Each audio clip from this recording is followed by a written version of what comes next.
Yeah, so that is the question. With such strict protocols in place, many are asking how could this have happened?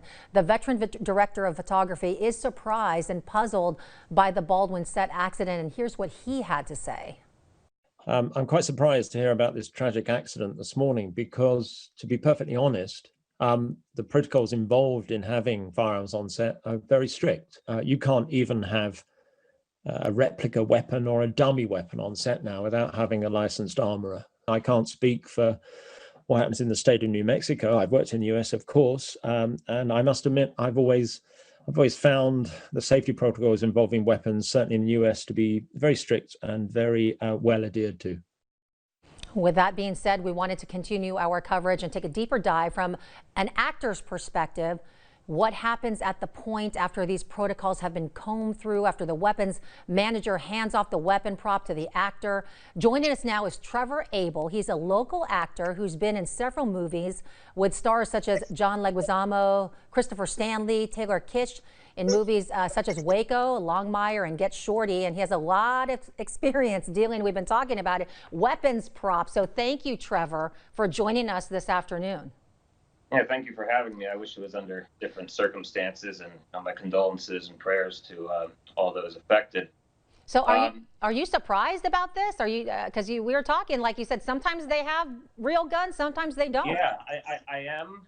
It kind of echoes back to what happened with Brandon Lee on The Crow many years ago. They say it was a piece of shrapnel that was left over from a blank. I'm not sure, but what a lot of people don't realize, it's not always a cap gun or a prop gun. Sometimes you're using a real AR-15, AK-47, whatever have you, but it's filled with blanks. And those blanks can still be dangerous. I remember when I was working with Christopher Stanley from Mad Men, he and I were side by side in the shootout scene, the firing at the Branch Davidians. I felt the pressure from the cap gun he was using. Now, when I was on set, they only let people who had either a military background or law enforcement background use the quote unquote live rounds, the blanks. But the armory specialist that they had, he would give us kind of like a full disclosure walkthrough. He'd be like, this is an M4, this is an AR-15. And he would take the clip out to show you that it was empty. He would pull the slide back to show you that there was nothing in the chamber. They were pretty, safe. Let's talk about. I did see one of your movies, the one about the Branch Davidians. You played one of the ATF agents, and this was all about the Waco tragedy. And there was there was a lot of gunfire in that movie. I remember a lot of fire and gunfire. And you were in the middle of all of that. And you said that some people, the ones who are military police, they were given certain guns, and you were given a certain gun. So explain what's that like? That seems like a lot of confusion. Like, why don't they just all get fake guns?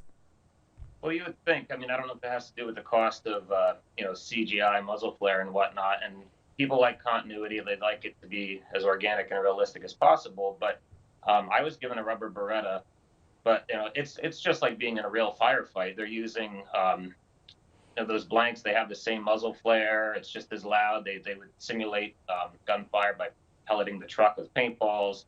You feel like you're in a real firefight. I mean, when you're an actor, you kind of just play dress up and make believe. But I took it to the next level. I just told myself, okay, you're in a real firefight right now. Have you seen people get hurt in these fake firefights?